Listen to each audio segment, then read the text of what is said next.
শুভ সকাল, আমি ডাক্তার তুষার মাহমুদ আপনাদের সবাইকে আমন্ত্রণ জানাচ্ছি এখন টিভির নিয়মিত আয়োজন আরোগ্য নিকেতনে। প্রতিবারের মতো আমরা আজকে কথা বলবো বাত ব্যথা নিয়ে। আমাদের ছোট ছোট গিটে ব্যথা বা বড় যে জয়েন্টগুলি আছে এগুলিতে কমনলি আমাদের ব্যথা অনুভব করেন। এটা অ্যাকুইটও হতে পারে বা দীর্ঘমেয়াদীও হতে পারে। সো এরকম বিভিন্ন বাত ব্যথা নিয়ে কথা বলতে আজকে আমাদের সাথে উপস্থিত আছেন প্রফেসর ডক্টর মোহাম্মদ টিটু মিয়া স্যার। শুভ সকাল স্যার, কেমন আছেন? ভালো স্যার, আমরা হচ্ছে গিয়ে কমনলি যেটা পাই ব্যথা, এটা মানুষের সবচেয়ে সহজাত একটা কমপ্লেন, ডাক্তার হিসেবে আমরা এটা ফেস করি। তো এর মধ্যে যে পয়েন্টটা সবচেয়ে বেশি আসে যে জয়েন্টে জয়েন্টে ব্যথা। এই ব্যথা নিয়ে কিভাবে আমরা নিজেদেরকে প্রতিরোধ করতে পারি, তারপরে আমরা যাব এর উপসর্গগুলি নিয়ে কথা বলতে।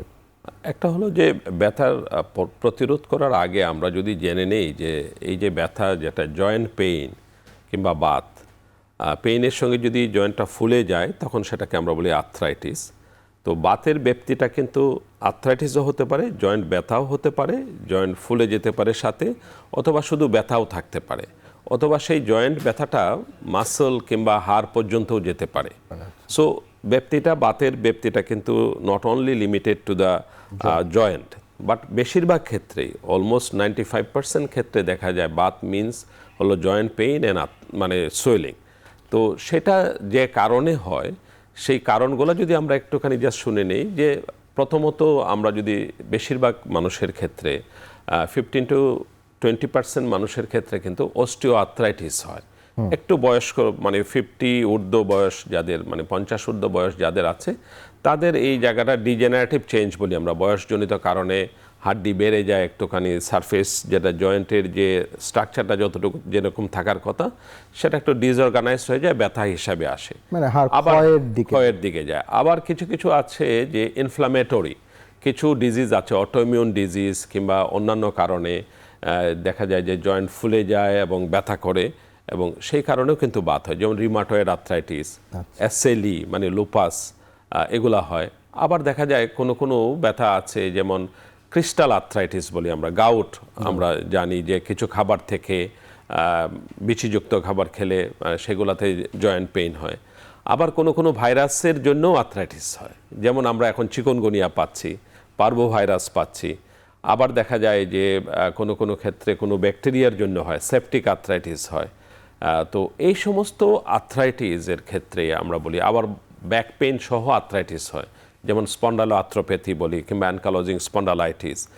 এই আর্থ্রাইটিসগুলা কিংবা বাতগুলা সাথে সাথে এটা যেমনি বড়দের হতে পারে, সব এইজেই হতে পারে, এবং বিশেষ করে বাচ্চাদেরও কিন্তু একই রকম আর্থ্রাইটিস হয়, যেটাকে আমরা বলি জুভেনাইল ইডিওপ্যাথিক আর্থ্রাইটিস হিসাবে। কিংবা বাত জ্বর একসময় ভয়ঙ্কর একটা ব্যাপার ছিল, যে বাত জ্বর গিটায় ধরতো, জ্বরও থাকতো, হার্টেও এফেক্ট করতো, হার্টের ভালভে এফেক্ট করতো। সো এই আলাদা আলাদাভাবে কিন্তু প্রতিটা বাত ব্যথা আমাদের সামনে চলে আসে, এবং সেই কারণগুলোকে যদি আমরা মানে দমন করতে পারি, ফাইন্ড আউট করতে পারি, এবং সেইভাবে চিকিৎসা করি এবং সেইভাবে কাজ করি।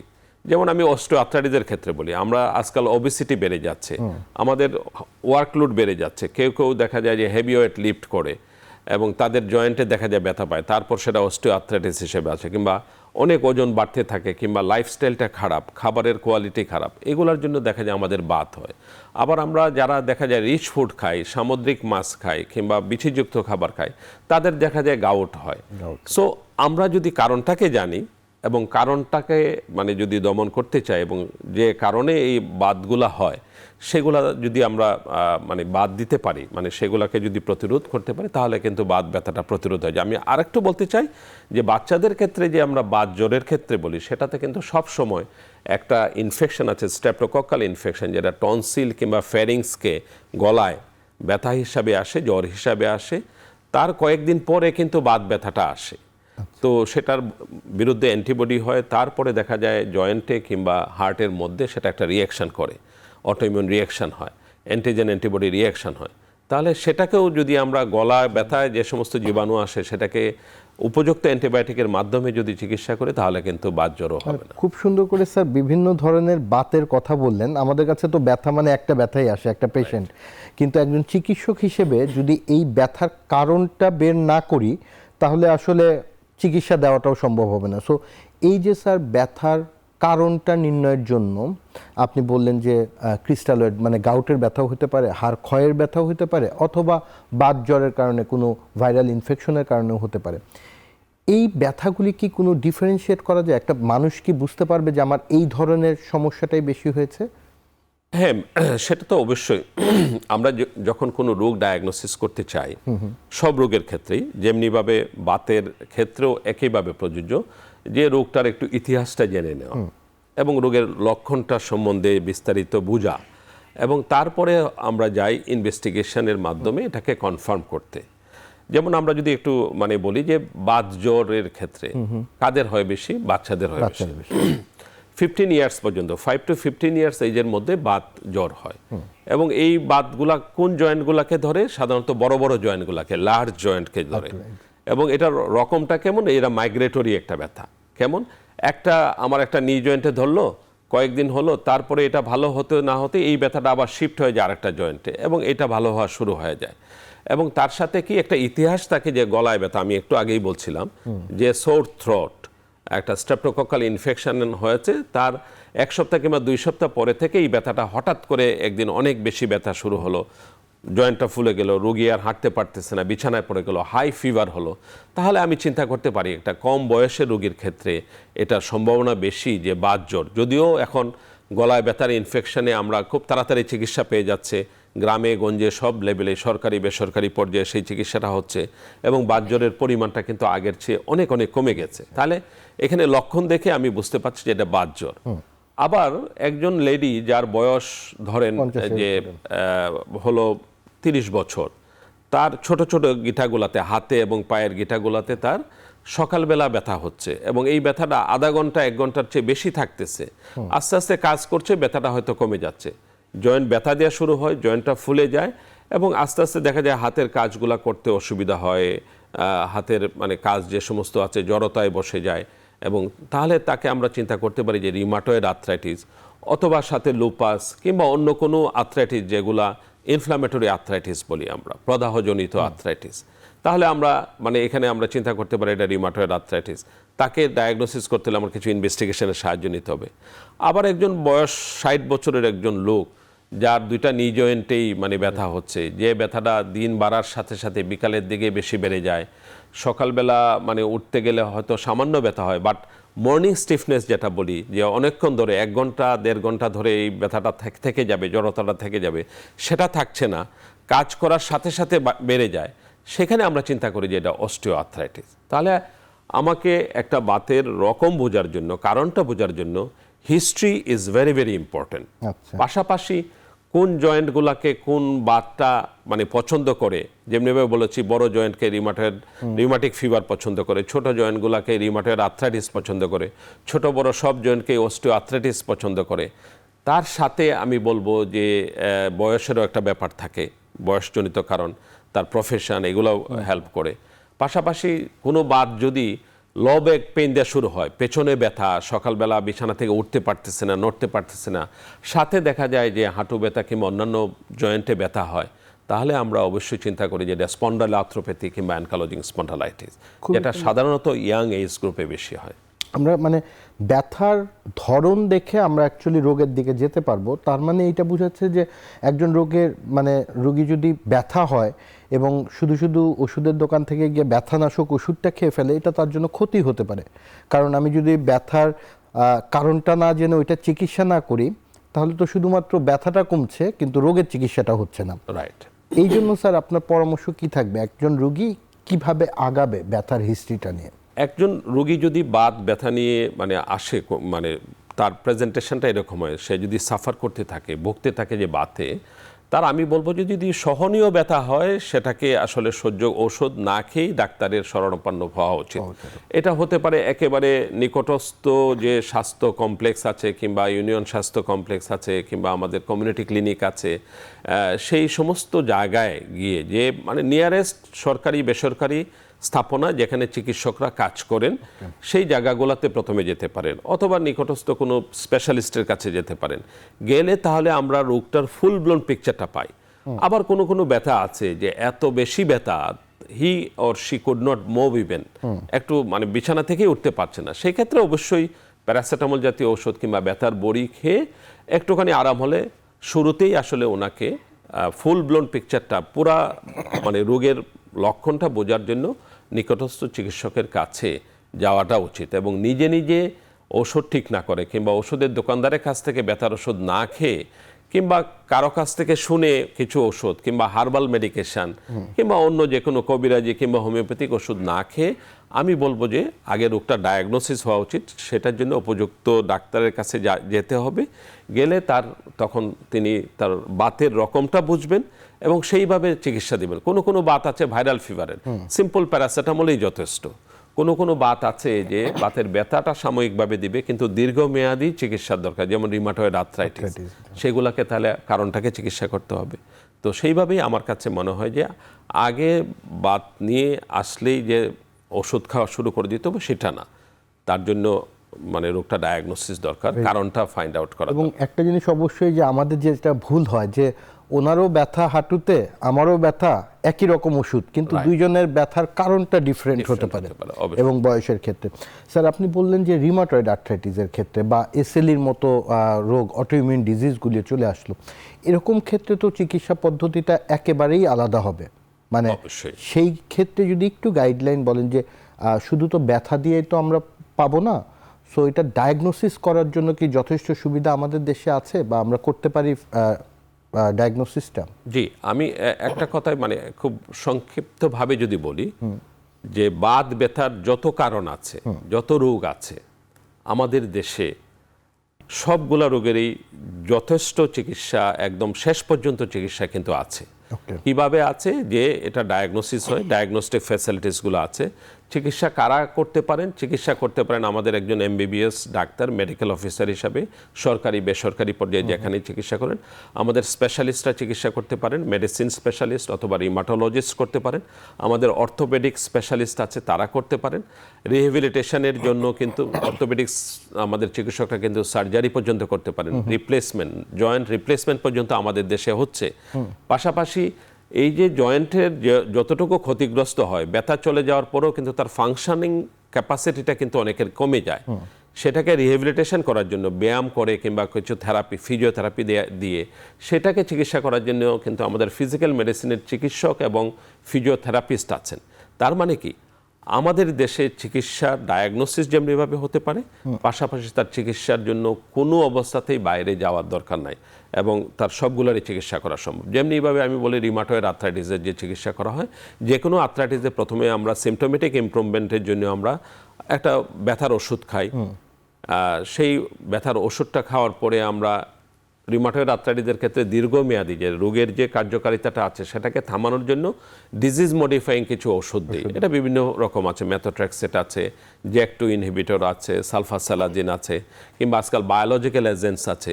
সেগুলো দিয়ে কিন্তু সবগুলোই আমাদের দেশে পাওয়া যায় এবং সেগুলো দিয়ে চিকিৎসা করলে কিন্তু রোগের কার্যকারিতা কমে যায়, রোগী স্বাভাবিক জীবনযাপন করতে পারে। জয়েন্টের যে ডিফর্মিটিগুলো হতো, আঙ্গুল বাঁকা হয়ে যেত, স্টিফ হয়ে যায় কিংবা ডিফর্ম হয়ে যায়, একেবারেই মনে হয় যে জয়েন্টগুলো ডিস্ট্রাকশন হয়ে যায়, সেগুলো থেকে কিন্তু প্রিভেনশনটা হয়। আর যে কোনো রোগের ক্ষেত্রে, বিশেষ করে এই বাত ব্যথার ক্ষেত্রে রোগীর এডুকেশন, রোগীকে আসলে আগে বোঝাতে হবে তার রোগটা কি, তার ব্যাপ্তিটা কতটুকু, তার চিকিৎসা না করলে কি ক্ষতি হবে, চিকিৎসা কিভাবে করা সম্ভব, কতদূর পর্যন্ত চিকিৎসা করতে হবে, কতদিন করতে হবে, চিকিৎসা না করলে কি ক্ষতি হবে, সেটা কিন্তু রোগীর সঙ্গে আগে বসে চিকিৎসকের অবশ্যই আলাপ আলোচনা করে ঠিক করে নিতে হবে। খুবই গুরুত্বপূর্ণ একটি পরামর্শ রোগীদের জন্য দিলেন স্যার। এই জায়গাতে আমরা ছোট্ট একটি বিরতি নেব, বিরতির পরেই আমরা ফিরে আসছি।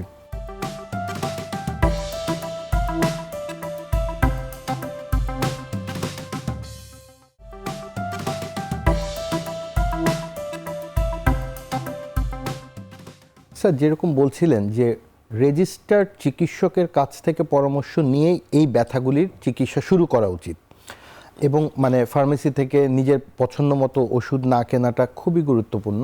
এবং এই যে ডিজিজ মডিফাইং যে ড্রাগসগুলি বললেন, এগুলি কিন্তু দীর্ঘমেয়াদী ব্যবহার করা লাগে। সো পেশেন্ট এডুকেশন নিয়ে কথা বলছিলেন স্যার, এই বিষয়টা নিয়ে যদি বলেন, কারণ এটা চিকিৎসাটা তো একটু লং টার্ম এবং পেশেন্টের মোটিভেশনটা রাখাটা খুব গুরুত্বপূর্ণ। না, যেমন আমি যে কথাটা বলছিলাম যে প্রতিটা রোগের জন্যই আসলে রোগী এবং চিকিৎসক কিংবা চিকিৎসকের যে টিমে যারা থাকেন তাদের সঙ্গে একটা বোঝাপড়ার ব্যাপার অবশ্যই থাকে। এবং আমি বলতে চাই যে আমাদের দেশে আমরা সেটাতে রোগী বেশি হওয়ার জন্যই হোক, যে জন্যই হোক, সেটা একসময় কম ছিল। আমি বলবো যে এখন আমাদের তরুণ চিকিৎসক যারা আছেন এবং আমরা সবাই মিলে এখন চেষ্টা করছি, রোগীও চান, রোগীও কিন্তু নিজেরা আজকাল ডিজিটাল মাধ্যমে হোক, ইন্টারনেটের মাধ্যমে হোক, প্রতিটা রোগের জন্য কিন্তু তারা তাদের একটা জ্ঞান ধারণ করে তারপরে কিন্তু আসেন চিকিৎসকের কাছে, এবং এতে সুবিধাও হয়, তার একটা ধারণা থাকে। এবং বোঝাপড়ার মাধ্যমে যদি আমরা বলি, বুঝতে পারি যে তার সিমটম, যে কথাটুকু বলছিলাম যে এই রোগটার কী কী পর্যায়ে চিকিৎসা করতে হবে। সিম্পল আমি একটা ভাইরাল আর্থ্রাইটিসের ক্ষেত্রে বলি আমরা, যে চিকনগুনিয়ার ক্ষেত্রে, চিকনগুনিয়ার জন্য ভাইরাল কিংবা যে অনেক ভাইরাসের জন্যই কিন্তু আমাদের দেখা যায় আর্থ্রালজিয়া কিংবা আর্থ্রাইটিস হয়, বাত হয় কিংবা ব্যথা হয়। সেটা কিন্তু দেখা যায় যে আমরা যদি সিম্পল প্যারাসিটামল দিয়ে মানে চিকিৎসা করি এবং রুগীকে বলি যে কয়েকদিন পরে আপনি বিশ্রাম নিলে এবং সীমিত কার্যক্রম করলে এবং যখন জ্বরটা কমে যাবে, ভাইরাসটা চলে যাবে, তাহলে কিন্তু আপনার সেটা ভালো হয়ে যাবে। আবার চিকনগুনিয়ার 5 to 7% কেসে দেখা যায় পোস্টচিক আর্থ্রাইটিস হয় অনেক দিন। তাহলে বলতে হবে যদি আপনার বাতটা থেকে যায় তাহলে কিন্তু আপনার চিকিৎসকের ভবিষ্যতে শরণাপন্ন হতে হবে। সেই ক্ষেত্রে ডিজিজ মডিফাইং এজেন্ট দিয়ে আপনাকে চিকিৎসা করতে হয়। আচ্ছা। আবার কোনো কোনো রোগের ক্ষেত্রে একজন ডায়রিয়ার জন্য তার একটা ডায়রিয়া হলো, তারপরে 10-12 দিন কিংবা 2 সপ্তাহ পরে আবার দেখা গেল তার বাত ব্যথা, পায়ের জয়েন্টে একটা কিংবা 2টা কিংবা 3টা জয়েন্টে ব্যথা হলো, সিভিয়ার পেইন হলো। তাকে বোঝাতে হবে যে আপনার এই ব্যথাটা ওই যে ডায়রিয়া হয়েছিল এটার একটা রিয়াকশন হিসাবে আপনার, আমরা বলি রিঅ্যাক্টিভ আর্থ্রাইটিস অনেক সময়, এবং এটা দেখা যায় ব্যথার ওষুধ খেলেই বেশিরভাগ ক্ষেত্রে কমে যায়, এবং ব্যথা কমলে পরে কিছু ফিজিওথেরাপি করা যেতে পারে, সেটা দেখা যায় একটু শেক দিতে পারেন কিংবা কিছু, সেগুলো ক্ষেত্রে ভালো হয়ে যায়। যদি এটা পারসিস্ট করতে থাকে সেক্ষেত্রে আমাকে দীর্ঘমেয়াদী চিকিৎসার জন্য আমার একজন স্পেশালিস্ট ডাক্তারের সাথে কথা বলতে পারেন। আমার একজন মেডিকেল অফিসারও এতক্ষণ পর্যন্ত চিকিৎসা দিতে পারতেন, এবং তিনি সেটাকে রেফার করতে পারেন একজন মেডিসিন বিশেষজ্ঞ অথবা রিমাটোলজিস্ট অথবা প্রয়োজন মোতাবেক অর্থোপেডিক স্পেশালিস্ট কিংবা ফিজিক্যাল মেডিসিনের আমাদের স্পেশালিস্ট যারা আছেন রেসপেক্টিভ জায়গায় উনি রেফার করে দিতে পারেন, কিংবা রোগী নিজেও আজকাল আমাদের দেশে চলে যায়। তাহলে সেই ক্ষেত্রে আমি যদি রোগীর সঙ্গে বোঝাপড়া করি যে আপনার এইটা এই চিকিৎসা করলে এতদিনের মধ্যে প্রবাবলি ভালো হয়ে যাবেন, তাহলে কিন্তু রোগী একটা আশ্বস্ততার ব্যাপার থাকে, উনি কোথাও দৌড়ঝাঁপ করবেন না এবং ওনার কমপ্লায়েন্সটা ভালো থাকে, ওষুধটা ঠিকমতো খান এবং উনি বুঝেন যে আমার ব্যথাটা কমতে এতদিন সময় লাগবে, তাহলে সেভাবে উনি কিন্তু কাজটা করেন। এখানে তাহলে যে আমাদের হার্বাল মেডিকেশন কিংবা হোমিওপ্যাথ চিকিৎসকরা অনেক সময় বুঝতে পারেন না যে এই ওষুধটার মধ্যে কি আছে। এই সমস্ত দেখা যায় যে কিছু স্টেরয়েড জাতীয় ওষুধ দিয়ে দেয়। আমরাও স্টেরয়েড ব্যবহার করি, কিন্তু সেটা সীমিতভাবে, যেখানে দরকার কতদিন করবে, ওষুধের ডোজ কমে, কিন্তু তারা দেখা যায় যে একটা হার্বাল মেডিকেশন খেয়ে ভালো থাকে, এটা ইয়ার্স টুগেদার খেতে থাকে, মান্থস টুগেদার খেতে থাকে, খেয়ে দেখা যায় নাক মুখ ফুলে নিয়ে চলে আসে, আর একটা ডিজিজ তৈরি করে আসে কুশিং সিনড্রোম, যেটাতে হাড্ডিগুলো পাতলা হয়ে যায়, কিংবা দেখা যায় ডায়াবেটিস হয় কিংবা প্রেশার হয়। সো রোগীর সঙ্গে বোঝাপড়া করলে রোগীর কমপ্লায়েন্সটা বাড়ে, মানে রোগের প্রতি লেগে থাকা, ওষুধের প্রতি লেগে থাকা এবং সঠিক জায়গায় সে পরবর্তী সময়ে চিকিৎসার জন্য যাওয়া, রেফার্ড হওয়া, সেটা কিন্তু আমার মনে হয় এডুকেশনের মাধ্যমে, patients education is one of the important factor for the improvement of the treatment, কিংবা ট্রিটমেন্টটা কমপ্লিট করার জন্য রোগীকে লেগে থাকার ব্যাপারটা, যেমনি বোঝাপড়ার ব্যাপারটা আমার কাছে মনে হয় যে অতীব গুরুত্বপূর্ণ। এবং যেমন স্যার এখানে আপনি স্টেরয়েডের কথা বললেন, আমার ব্যক্তিগত অভিজ্ঞতা থেকেও যে স্টেরয়েড ওষুধটা খেলে তো খুব মানে আরাম পায়, এবং তখন একটা পর্যায়ে সে চিকিৎসকের পরামর্শ ছাড়াই দীর্ঘমেয়াদী সে নিজের পছন্দ মতো ওষুধটা খেতে থাকে, এবং পরবর্তীতে কুশিং ডিজিজ বা হচ্ছে গিয়ে হাড় ব্যথার অন্যান্য উপসর্গ নিয়ে আসে, যেই সময় চিকিৎসাটা আর ইরিভার্সিবল স্টেজে চলে যায়, রাইট, এবং জটিলতা নিয়ে আসে, রোগের জটিলতা নিয়ে। তাহলে এরকম ক্ষেত্রে এই যে স্টেরয়েড বা ডিজিজ মডিফাইং ড্রাগ ব্যবহারের ক্ষেত্রে সচেতনতার জন্য ডাক্তারের ভূমিকা কি হতে পারে স্যার? একটা হলো যে আমরা এখানে অনেকগুলো যেগুলো ডিজিজ মডিফাইং এজেন্টস বলি, একটা হলো ব্যথা কমার জন্য পেইন কিলার হিসেবে আমরা বলি যে পেইন কিলার ব্যবহার করবে, প্যারাসিটামল থেকে শুরু করে আইবুপ্রোফেন কিংবা অন্যান্য ব্যথার ওষুধ আছে যেগুলো কাজ করে। আমরা রোগীকে বরাবরই মানে বলবো যে কিছু ওষুধ যেন উনি হুট করে পরামর্শ মানে চিকিৎসকের পরামর্শ ছাড়া শুরু না করেন। এর এবং মধ্যে স্টেরয়েড একটা এবং বন্ধ না করেন। এর মধ্যে স্টেরয়েড একটা, যে হুট করে আপনি দোকান থেকে স্টেরয়েড কিনে খাবেন না, কিংবা ডাক্তার ছাড়া অন্যের পরামর্শে হার্বাল জাতীয় ওষুধ যেগুলো বলে যে না এগুলা ধন্বন্তরী ওষুধ খেলেই ভালো হয়ে যাবেন, এগুলাতে না যাওয়ার জন্য তাকে অনুরোধ করব। আবার কিছু ওষুধ আছে, ধরেন মেথোট্রেক্সেট আছে, JAK2 ইনহিবিটর আছে, টফাসেটেনিব, ব্যারাসিটানিব, এই সমস্ত ওষুধ, কিংবা বায়োলজিক্যাল এজেন্টস, এগুলা দেখা যায় যে এগুলো বডিতে ইমিউন সাপ্রেস করে। রোগীকে বলতে হবে যে এগুলা যদি আপনি অনেক দিন খেয়ে যান, কিংবা সাইড ইফেক্ট হিসেবে আপনার বডির রক্তশূন্যতা দেখা দিতে পারে, রক্তকণিকা কমে যেতে পারে, সেই ব্যাপারটুকু খেয়াল রাখতে হবে। এবং যদি এরকম কিছু হয় চিকিৎসকের শরণাপন্ন হতে হবে। তাহলে দেখা যায় এদের আবার অন্য কোনো ইনফেকশন হয়, অন্য যেমন টিবি যাদের থাকে, টিউবারকুলোসিস লুকানো যাদের থাকে, আমাদের দেশের মানুষের সবার শরীরেই প্রায় টিউবারকুলোসিস লুকানো অবস্থায় থাকে, ডিজিজ করে না, ল্যাটেন্ট টিবি থাকে, সেগুলো দেখা যায় পরবর্তী সময়ে এই সমস্ত ওষুধ ব্যবহার করলে, দীর্ঘমেয়াদী ওষুধ ব্যবহার করলে সেগুলোর দেখা যায় সাইড ইফেক্ট হয়। আবার মেথোট্রেক্সেট অনেকদিন ইউজ করলে লিভারের সমস্যা হয়, লিভারটা স্টিফ হয়ে যায়, ফাইব্রোসিস হয়, কিংবা লাংসের সমস্যা হয়। এরকম প্রতিটা ঔষধেরই কিন্তু একটা সাইড ইফেক্ট হয়, ড্রাগ রিয়াকশান হয়। তাহলে আমাকে অবশ্যই ড্রাগ শুরু করার আগে রোগীর সঙ্গে সতর্কতামূলকভাবে বলতে হবে যে এই ওষুধটা ব্যবহার করলে উপকার যেমনি হবে, পাশাপাশি সাইড ইফেক্টগুলো সম্বন্ধেও আমার রোগীকে ডিটেলস বলে দিতে হবে। এবং ডাক্তার পেশেন্টের একটা যোগাযোগের বন্দোবস্ত থাকতে হবে, যে এইগুলো যদি কোনো অসুবিধা হয় তিনি যেন ডাক্তারের সঙ্গে যোগাযোগ করতে পারেন। আজকাল যোগাযোগ করাটা আমি বলবো সহজ, মেসেজের মাধ্যমে করতে পারে, হোয়াটসঅ্যাপে পাঠিয়ে দিতে পারেন। বিভিন্নভাবে আমরা অনলাইনেও কিন্তু রোগীর সঙ্গে ডিজিটালি কিংবা ভার্চুয়ালি যোগাযোগ করেও কিন্তু আমরা রোগীর সঙ্গে র্যাপোর্টটা তৈরি হতে পারে, রোগীর চিকিৎসায় এটা ফ্যাসিলিটেট ভূমিকা রাখতে পারে। অনেক সুন্দর স্যার। ছোট্ট একটা বিরতি নিব, এরপরে ফিরে আসছি।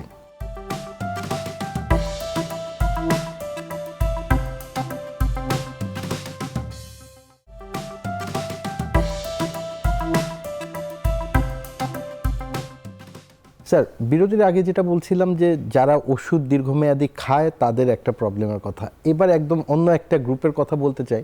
অনেকেই আছে যে যখন জানে যে একটা ওষুধের এত বেশি বিরূপ প্রতিক্রিয়া হতে পারে, তার চেয়ে বরং আমি আমার ব্যথাটাই কিছুটা সহ্য করব, আমি ওষুধ খাবো না, এরকমও যারা আছেন, তাদের ক্ষেত্রে এই যে রিউমাটয়েড আর্থ্রাইটিসের মতো যে ইনফ্লামেটরি ডিজিজ যেগুলি হচ্ছে, সেটা কি প্রোগ্রেস করতে পারে? মানে চিকিৎসা না নিয়ে আমি ব্যথা সহ্য করে থাকছি, এটা কি পরামর্শের মধ্যে পড়ে কিনা? না, সেটা মোটেই পরামর্শের মধ্যে পড়ে না। একটা হলো যে রিউমাটয়েড আর্থ্রাইটিস, স্পন্ডালোআর্থ্রোপ্যাথি। আর একটা বলতে চাই এখানে মেনশন করার দরকার, সোরিয়াটিক আর্থ্রাইটিস, যে আমাদের চর্মরোগ যাদের থাকে, সোরিয়াসিস, তাদেরও বিভিন্ন ধরনের আর্থ্রাইটিস হয়, lupus, gouty arthritis, chronic gout যাদের হয় মাল্টিপল জয়েন্টে, এগুলা কিন্তু অনেকখানি destructive, deforming disease and progressive disease. এই রোগটা কিন্তু থেমে থাকে না। আপনি ব্যথা সহ্য করতে পারেন, কিন্তু সে কিন্তু তার জয়েন্টের মধ্যে যে ক্ষতি যতটুকু করার দরকার, জয়েন্টের কিন্তু ক্ষতি করে যায়। একসময় দেখা যায় যে জয়েন্টটা স্টিফ হয়ে যায়, জয়েন্টটা মানে এত বিভিন্ন রিয়াকশানের মাধ্যমে, জয়েন্ট ডিস্ট্রাকশনের মাধ্যমে জয়েন্ট স্পেসটা কমে যায়, জয়েন্টটা স্টিফ হয়ে যায়। এতে করে যে আপনার স্বাভাবিক কার্যক্রম, হাঁটা চলা, কাজকর্ম করা, হাতে যাদের জয়েন্টগুলো স্টিফ হয়ে যায়, সে নর্মাল অ্যাক্টিভিটিস করতে পারে না, ফাইন কাজ করতে পারে না। যে গার্মেন্টসে কাজ করে তার আঙ্গুলগুলো যদি কাজ না করে, যে কম্পিউটারে কাজ করে তার যদি আঙ্গুলগুলো ভালো না থাকে, যে হাঁটাহাঁটি করে মানে যে শ্রমিক কিংবা সৈনিক যে কাজ করে তার হাঁটুর জয়েন্ট যদি ভালো না থাকে, তাহলে কিন্তু সে কাজ করতে পারবে না। তাহলে অবশ্যই রোগটা ডায়াগনোসিস হওয়ার পরে সেই মোতাবেক যে রেসপেক্টিভ যে চিকিৎসা যতটুকু দরকার, আমার পেন কিলার থেকে শুরু করে, ডিজিজ মডিফাইং এজেন্ট থেকে শুরু করে, যেখানে সার্জিক্যাল ট্রিটমেন্টের দরকার সেখানে সার্জিক্যাল ট্রিটমেন্ট করা, এবং যেখানে রিহ্যাবিলিটেশন বলি, যেখানে যতটুকু এক্সারসাইজ করলে আমার জয়েন্টের কার্যক্ষমতাটা ফেরত আসবে এবং রোগী তার কার্যক্ষমতাটা চালিয়ে যেতে পারবে, তাহলে সেই পর্যন্ত কিন্তু আমাকে চিকিৎসা অবশ্যই চালিয়ে যেতে হবে। না হয় দেখা যায় যে functional capability of the joint তাহলে দেখা যায় লস করে এবং ডিফর্মিং আর্থ্রাইটিস হয়ে যায়, যার জন্য কিন্তু রোগীকে ফিনান্সিয়ালি লুজার হতে হয়। একটা কর্মক্ষম লোক দেখা যায় যে সে আয় রুজি করতে পারে না, একজন বয়স্ক লোক তখন অন্যের উপর আরও বেশি ডিপেন্ডেন্ট হয়ে যায়, যে তার কার্যক্রম মানে তার আয় রুজির ব্যাপার না থাকলেও তার যে চলাফেরার ব্যাপারটুকু অ্যাবসলিউটলি ডিপেন্ডেন্ট হয়ে যেতে হয় অন্যের উপরে কিংবা ব্যাড রিটেন হয়ে যায়। একটা জিনিস অনেকের মধ্যে একটা ধারণা আছে যে রিউমাটয়েড আর্থ্রাইটিস হলে, যাদের রিউমাটয়েড আর্থ্রাইটিস হয় তাদের ক্ষেত্রে ফিজিক্যাল এক্সারসাইজ, যে মুভমেন্ট করার সাথে সাথে যেহেতু ব্যথাটা বাড়ে দিন যাওয়ার সাথে সাথে, অনেকের ধারণা আছে যে এক্সারসাইজ করলেও ব্যথাটা বাড়ে, সো তাদের জন্য এক্সারসাইজটা আবার তারা করতে চায় না। এইটা নিয়ে ধারণাটা একটু যদি বলেন। আমি যেটা বলতে চাই যে ব্যথা থাকা অবস্থায় কোনো এক্সারসাইজে যাওয়া উচিত না। তার মানে কি, আমাকে আগে ব্যথা কমাতে হবে, এবং ব্যথা কমানোর আমার ঔষধ আছে, এবং ডিজিজ মডিফাইং এজেন্ট যদি আমার কাজ করা শুরু করে, আজকাল 1 মাসের মধ্যেই অনেক ওষুধ আছে কাজ শুরু করে দেয়। ইভেন যেগুলো বায়োলজিক্যাল এজেন্টস, রোগীকে 1-2টা ইঞ্জেকশন দেওয়ার পরেও দেখা যায় যে সেগুলো বায়োলজিক্যাল এজেন্টসগুলো এত তাড়াতাড়ি কাজ করে যে রোগী খুব তাড়াতাড়ি বেটার ফিল করে। বাট বেটার ফিল করার সাথে সাথে রোগীর ফাংশনাল, জয়েন্টের ফাংশনাল অ্যাক্টিভিটিসগুলো দীর্ঘমেয়াদী, যাদের জয়েন্ট কিছুটা ক্ষতিগ্রস্ত হয়ে গেছে, মাসলটা ওয়াস্টেড হয়ে গেছে, মুভমেন্টের রেঞ্জটা কমে গেছে, তাদেরকে অবশ্যই আমাকে ফিজিক্যাল মেডিসিনের মাধ্যমে, ফিজিওথেরাপির মাধ্যমে তার অ্যাক্টিভিটিসটাকে স্বাভাবিক করার সুযোগ আছে, কিংবা অ্যাকসেপ্টেবল রেঞ্জে সেটাকে আমরা নিয়ে যেতে পারি, এবং মাসল ওয়াস্টিং যেটা হয়েছিল সেটা ফেরত চলে আসবে।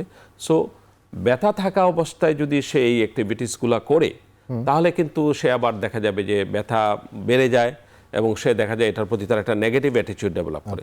সো আগে হলো ব্যথা কমানো, ব্যথা কমিয়ে তারপরে তাকে অবশ্যই এটার পার্ট অফ, মানে ট্রিটমেন্টের অংশ হিসাবে যেখানে যতটুকু দরকার টিম ওয়ার্ক একটা, যেমনিভাবে ফিজিশিয়ান, একজন ডাক্তার, এমবিবিএস ডাক্তার থেকে শুরু করে আমার একজন মেডিসিন স্পেশালিস্ট কিংবা রিউমাটোলজিস্ট, অর্থোপেডিক স্পেশালিস্ট সহ আমার কিন্তু এই ফিজিক্যাল মেডিসিনের, আমার physical medicine specialist, physiotherapist, we should work in a team, এবং একটা কমিউনিকেশন থাকা উচিত, রোগীকে যেন আমরা একসাথে মিলে ফলো আপ করতে পারি।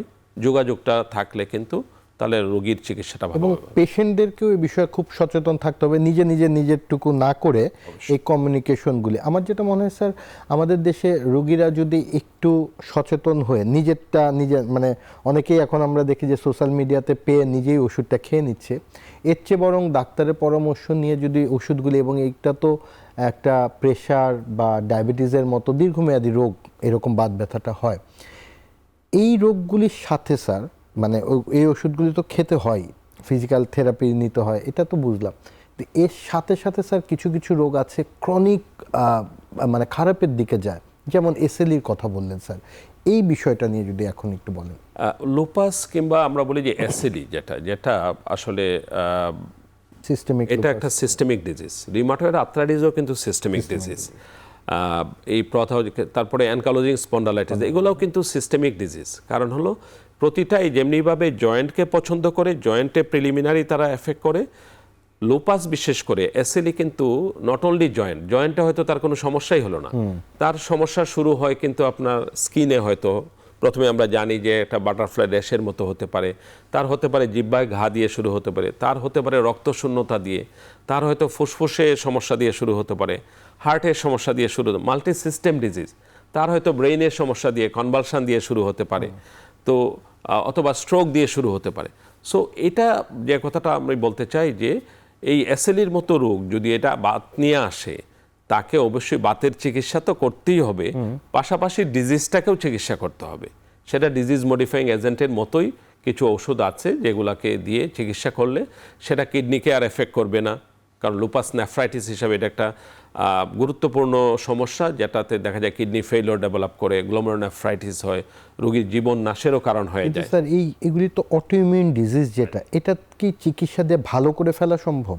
হ্যাঁ, এটা সার্টেন একেবারেই রোগটা কমে যায়, কন্ট্রোল করা যায়, বাট ম্যানেজ এটাকে আমরা যে রিল্যাপস হয়, আমরা জানি যে কতগুলো ডিজিজ, রিউমাটয়েড আর্থ্রাইটিস বলি আমরা, এই লুপাস বলি, এটা যেন রিল্যাপস না হয়, রিকারেন্ট না হয়, সেই জন্য কিন্তু মেইনটেনেন্স ডোজে কিছু চিকিৎসা দেওয়া হয়। এটাই যে দীর্ঘমেয়াদী ওষুধ চলতে হয়। ইনিশিয়ালি এটা একেবারেই, যেমন আমার রক্তে যদি রক্তশূন্যতা দেখা দেয়, আমার যদি লুপাস থাকে, তাহলে আমি রক্তশূন্যতার ওই চিকিৎসাটুকুতে আমি ভালো হয়ে যাব, কিন্তু এটা যেন আবার না দেখা দেয়, কিংবা লুপাস যেন আমার কিডনিতে এফেক্ট না করে, অন্য রূপে যেন প্রকাশ না পায়, সেটার চিকিৎসার জন্য কিন্তু দীর্ঘমেয়াদী চিকিৎসাটা দেওয়া হয়। যেমন রিউমাটয়েড আর্থ্রাইটিসের ক্ষেত্রেও এরকম, যার রিউমাটয়েড আর্থ্রাইটিস আছে, মানে বাত ব্যথা নিয়ে প্রকাশ পায়, তার কিন্তু লাংসেও এফেক্ট করতে পারে, করতে পারে। হ্যাঁ, তার কিন্তু হার্টেও এফেক্ট করতে পারে। এটাই স্যার, মানে ডায়াবেটিস, প্রেশার, এগুলির যেমন ওষুধ সারা জীবনের জন্য খেতে হয়, রাইট। সো এরকম এটাই বলতে চাচ্ছি যে এসএলই বা রিউমাটয়েড আর্থ্রাইটিসের ক্ষেত্রেও দীর্ঘমেয়াদী এই ওষুধগুলি চলতে হবে। সারা জীবন না হলেও দীর্ঘমেয়াদী দীর্ঘমেয়াদী খেতে হয়। চলবে, হ্যাঁ। ডাক্তার জানবেন, চিকিৎসক জানবেন যে এটাকে কখন থামাতে হবে বা কমাতে হবে। বাট রোগীকে অবশ্যই মানসিকভাবে প্রস্তুত থাকতে হবে যে কিছু কিছু ওষুধ অনেক দিন ধরে খেতে হবে, জি। আনটিল এন্ড আনলেস রোগটা টোটালি ডাক্তার সাহেব মানে চিকিৎসক ডিক্লেয়ার করেন যে না আপনার এখন না খেলেও চলবে। আচ্ছা। বাট অনেক সময় এটা এর পরেও যে কোনো সময় আবার রিকার করতে পারে। সো আমি বলবো যে ডাক্তারের সঙ্গে লেগে থাকা, হ্যাঁ লেগে থাকার ব্যাপারটুকু মাসে মাসে না এসে 6 মাস পরে একবার আসতে পারেন, 1 বছর পরে একবার আসতে বা ব্যথা উঠলে আসতে হবে তখন, এই পরামর্শগুলি খুবই সুন্দর করে স্যার। এই জায়গাতে আমি আবার আসবো, রিউমাটয়েড আর্থ্রাইটিস মানে বাত জ্বর যে বললেন স্যার, ছোটদের এটা বেশি হতে পারে এবং এই ছোটদের হওয়ার পরই মানে একটা ব্যথার ওষুধ দেয়, মানে কোমরে দীর্ঘমেয়াদী একটা ইঞ্জেকশন দেওয়া লাগে। অনেকে এটা নিতে চায় না, যে না আমি ইঞ্জেকশন নেওয়ার আগে ছোট বাচ্চা দিতে চায় না। এই বিষয়ে যদি একটু গাইডলাইন্সটা দেন। একটা হলো যে বাত জ্বর যদি থাকে তাহলে কিন্তু আমরা বলি যে প্রোফাইলেকটিক্যালি একটা অ্যান্টিবায়োটিক দিতে হয়, পেনিসিলামিন। সেটা অরালিও কিন্তু নেওয়া যায়। জি স্যার। আমরা কিন্তু সেটাকে অরাল ফর্মে ট্যাবলেট পাওয়া যায়। আবার কোনো কোনো ক্ষেত্রে 1 মাস 2 মাস 1 মাস পর পর 21 দিন পর পর ইঞ্জেকশনেরও ব্যাপার আছে। তো সেটা এখন দেখা যায় যে একটা হলো যে সেটার আমি বলবো যে প্রাদুর্ভাব একেবারেই কমে গেছে, নাই বললেই চলে, ভেরি রেয়ারলি আমরা পাই। তো পাইলে সেটা অরালি দিলেও কিন্তু রোগী যদি ইঞ্জেকশন না নিতে চায় অরালি দিলেও কিন্তু কাজ করে। যে আমাদের যারা কম বয়স যাদের বাচ্চাদের পেডিয়াট্রিক এজ গ্রুপ শিশুদের বাতজ্বর হিসাবে আজকাল অনেকেই আমরা জুবিনাইল ইডিওপ্যাথিক আর্থ্রাইটিস কিংবা রিউমাটয়েড আর্থ্রাইটিস যেটা বাচ্চাদের হয় সেটাকে অনেক সময় বাতজ্বর হিসাবে চিকিৎসা করি। তাহলে শুধু শুধু বাতজ্বর যেহেতু প্রাদুর্ভাব কম, এটা চিন্তা করার আগে যে অন্য বড়দের যেমনিভাবে বিভিন্ন বাত হতে পারে, লুপাস হতে পারে, রিউমাটয়েড আর্থ্রাইটিস হতে পারে, অ্যানকালোজিং স্পন্ডালাইটিস হতে পারে, সেই সবগুলাই কিন্তু বাচ্চাদের ফর্মে কিন্তু শিশুদের মধ্যে কিন্তু সেটা হতে পারে। তাহলে আমরা কিন্তু ভুল ডায়াগনোসিস দিকে যাব না। তাদের ভাইরাল আর্থ্রাইটিসও হতে পারে। তাদের আরেকটা জিনিস খেয়াল রাখতে হবে, রেয়ারলি লিউকেমিয়া যেটা ব্লাড ক্যান্সার, সেটাও কিন্তু বাচ্চাদের ক্ষেত্রে আর্থ্রাইটিস হিসাবে আসতে পারে, বড়দের ক্ষেত্রেও আসতে পারে। অনেক ডিজিজ আছে তার পেটের পীড়া হিসাবে প্রকাশ পায়, ডায়রিয়া, ব্লাডি ডায়রিয়া, যেমন আমরা বলি যে আইবিডি, আলসারেটিভ কলাইটিস কিংবা ক্রনস ডিজিজ, তার একটা ম্যানিফেস্টেশন হয় আর্থ্রাইটিস হিসাবে। সো অনেক ডিজিজ, অন্য সিস্টেমের ডিজিজ প্রকাশ পায় আর্থ্রাইটিস হিসাবে, সেটাও কিন্তু আমাদের মাথায় রাখতে হবে। আর্থ্রাইটিস শুধু যে জয়েন্টেরই মানে ম্যানিফেস্টেশন, একটা ডিজিজ শুধু জয়েন্টকে এফেক্ট করে এরকম কিছু ডিজিজ আছে, কিন্তু পাশাপাশি অন্য সিস্টেমিক ডিজিজের ম্যানিফেস্টেশন হিসাবেও কিন্তু আমাদের আর্থ্রাইটিস হিসাবে প্রকাশ পেতে পারে। খুবই গুরুত্বপূর্ণ একটা পয়েন্টে আমরা আসছি, এই জায়গাতে ছোট্ট একটা বিরতি নিব স্যার।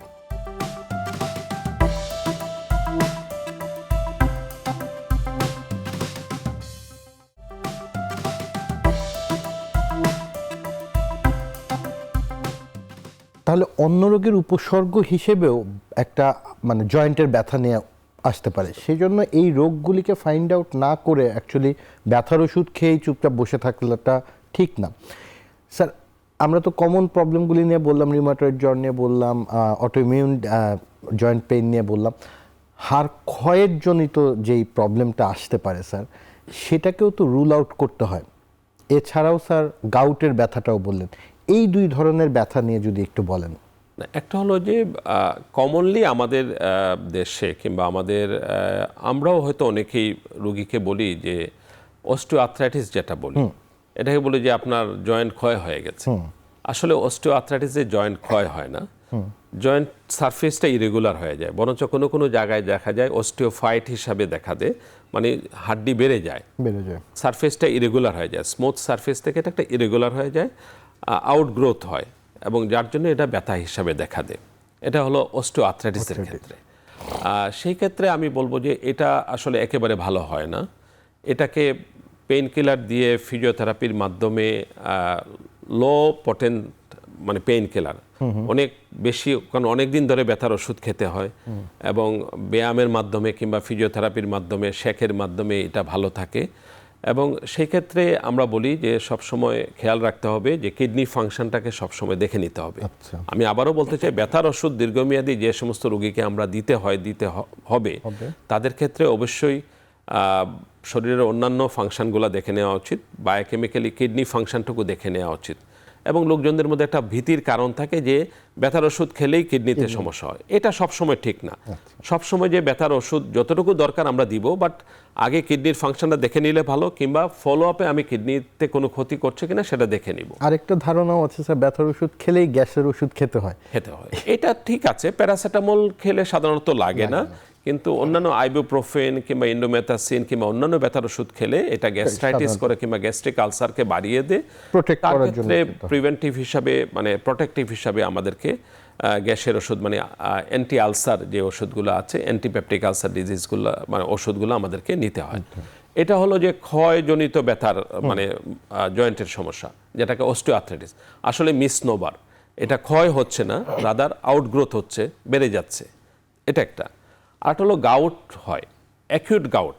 আমাদের সাধারণত পায়ের বুড়ো আঙ্গুলে 80 to 90% কেসে single joint mono arthritis single জয়েন্টকে ধরে এবং অ্যাকিউট অনসেট থাকে, হঠাৎ করে লাল হয়ে যায়। আপনি একদিন দাওয়াত খেলেন, দেখা গেল যে বিরিয়ানি খেয়ে আসলেন, খাসির মাংস খেয়ে আসলেন, গরুর মাংস খেয়ে আসলেন, কিংবা একটা আপনি হোটেলে গিয়ে সামুদ্রিক মাছ খেলেন, তাহলে দেখা গেল যে পরের দিনেই আপনার যদি ইউরিক অ্যাসিড বেশি থাকার প্রবণতা থাকে অথবা রক্তে ইউরিক অ্যাসিডটা বেড়ে গেল, তাহলে দেখা যায় যে আপনার ওই জয়েন্টটা ফুলে গেছে। তার কারণ এরকম যদি প্রেজেন্টেশন থাকে, আমরা তখন ভাবি যে এটা গাউট হওয়ার, অ্যাকিউট গাউট বলি আমরা। এবং এগুলো সাধারণত সামুদ্রিক খাবার বলেছি, শাকসবজিতে হয়, বিশেষ করে পালং শাক খেলে হয়, রেড মিট খেলে হয়, চিজে হয়, এগুলা খেলে সাধারণত দেখা যায়। কিংবা অ্যালকোহল যারা খুব বেশি নেন তাদের ক্ষেত্রে এই সমস্ত আর্থ্রাইটিস প্রেসিপিটেট করে। আবার কিছু ওষুধের জন্য অ্যাকিউট গাউট হিসাবে প্রেজেন্ট করতে পারে। যেমন টিবির জন্য 4টা ওষুধ একসময় আমরা শুরু করি, তার মধ্যে পাইরাজিনামাইড একটা ওষুধ আছে, এটা খেলে এরকম অনেক ওষুধ আছে। ড্রাগ ইনডিউসড মানে হাইপারইউরেসিমিয়া হয়, যেমন যে সমস্ত প্রেশারের রোগী ডায়াবেটিক্স খায় সাথে প্লাস ওষুধ খায়, মানে ডায়াবেটিক্স থাকে, থায়াজাইড ডায়াবেটিক্স, ফ্রুসেমাইড, তাদেরও কিন্তু গাউট হিসাবে প্রেজেন্ট করতে পারে। এবং কারো কারো শরীরে ইউরিক অ্যাসিড বেশি বেশি তৈরি হয় অথবা কিডনি যথেষ্ট পরিমাণ বের করে দেয় না, তাদের শরীরে ইউরিক অ্যাসিড জমা হয়, কিংবা কিডনি ফেইলরে ইউরিক অ্যাসিড শরীরে বেড়ে যায়, এবং সেইগুলা অ্যাকিউট গাউট অথবা ক্রনিক গাউট মাল্টিপল জয়েন্টে দেখা যায়, মানে দেখা দেয়। এবং এই ইউরিক অ্যাসিড ক্রিস্টালগুলা জয়েন্টগুলাকে গাউটি আর্থ্রাইটিস হিসাবে জয়েন্ট ডিস্ট্রাকশন করে ফেলে। কারো কারো কিডনিতে কিডনি ফেইলর হিসাবে প্রেজেন্ট করে, কিংবা স্টোন হিসাবে দেখা দেয় ইউরিক অ্যাসিড। সো গাউট যে যাদের সমস্যা থাকে, তাদের ইউরিক অ্যাসিড বেশি থাকে, তাদেরকে ইউরিক অ্যাসিড কমাতে হবে এবং ব্যথার ওষুধ হিসাবে গাউটের চিকিৎসা দিতে হবে। এবং ব্যথার ওষুধ খেলে, কিংবা অনেক সময় আমরা কলসিসিন খেতে দেই কিংবা স্টেরয়েড খেতে দেই সীমিত সময়ের জন্য, সেগুলো করলে কিন্তু তারা ভালো হয়ে যায়। আর একটা জিনিস আছে, অস্টিওপোরোসিস বলে একটা কথা আছে, যেখানে হাড় ক্ষয় হয়ে যায়। সেটা অনেক কারণে হয়, বয়সজনিত কারণ হয়। আমরা যে মানে স্টেরয়েড খাইতে দিই রোগীকে যে কোনো কারণে, তার জন্যও হতে পারে, বিভিন্ন ডিজিজের জন্য হতে পারে। এবং তার কারণ হিসাবে দেখা যায় মহিলাদের একটু বেশি হয়, ঘনত্ব কমে যায়, হরমোনাল মানে যারা মেনোপজে চলে যান যে সমস্ত লেডি, তাদের দেখা যায় এই প্রবণতাটা বাড়তে থাকে, তাদের দেখা যায় হাড় ক্ষয় হয়ে যায়, ঘনত্বটা কমে যায়। দে আর প্রন টু ডেভেলপ ফ্র্যাকচার, মানে তাদের ক্ষেত্রে দেখা যায় যে কোনো সময় হিপ ফ্র্যাকচার কিংবা ফিমার ফ্র্যাকচার হয়, যেটা খুবই ডিজাস্টার হিসেবে আমরা মনে করি, এবং বয়স্ক রোগীদের এটা বেশি হয়। স্যার এই জায়গায় আরেকটা গুরুত্বপূর্ণ পয়েন্ট আনবো আমি, ছোটদের ক্ষেত্রে যেমন রিউমাটয়েড আর্থ্রাইটিস ছাড়াও এই যে জুবিনাল ইডিওপ্যাথিক আর্থ্রাইটিস হতে পারে, অন্যান্য কারণে আর্থ্রাইটিস, বড়দেরও তো স্যার এই অটোইমিউন ডিজিজের কারণে আর্থ্রাইটিস মানে হতে পারে। সেক্ষেত্রে ওই হাড় ক্ষয়জনিত শুধু চিকিৎসা না করে ওই রোগটা নির্ণয় করাটাও গুরুত্বপূর্ণ। অবশ্যই অবশ্যই আমি বলবো যে কেউ যদি অস্টিওপোরোসিস নিয়ে প্রেজেন্ট করে, তার আন্ডারলাইং কারণটাও ফাইন্ড আউট করা দরকার, যে কোনো ডিজিজের জন্য হচ্ছে নাকি বয়সজনিত কারণে হচ্ছে। তাহলে সেগুলা কিন্তু অবশ্যই আমাদেরকে, আমি বলবো যে কোনো মানে অসুখ বিসুখের ক্ষেত্রে আমাদের আগে কারণটা বের করা উচিত এবং সেই কারণটাকে চিকিৎসা করা উচিত। তাহলে এবং কারণটাকে আইডেন্টিফাই করলে আমরা ইমিডিয়েট চিকিৎসাও করতে পারবো, ভবিষ্যতে যেন না হয় তার জন্য প্রোফাইলেকটিক অ্যাক্টিভিটিস, প্রিভেন্টিভ মেজারও আমরা নিতে পারবো। খুবই খুবই গুরুত্বপূর্ণ একটা আলোচনা আমরা জানতে পারলাম যে একটা ব্যথা কিন্তু এর কারণ ভিন্ন ভিন্ন হতে পারে, শুধুমাত্র ওষুধ খেয়ে একইভাবে সব ব্যথার চিকিৎসা করাটা উচিত না, এবং এর কারণটা ফাইন্ড আউট করাটা খুবই খুবই গুরুত্বপূর্ণ। খুবই গুরুত্বপূর্ণ এই পরামর্শ দেওয়ার জন্য আপনাকে স্যার অনেক অনেক ধন্যবাদ আমাদের সাথে থাকার জন্য। ধন্যবাদ আপনাকে এবং দর্শক শ্রোতাদের। Thank you sir.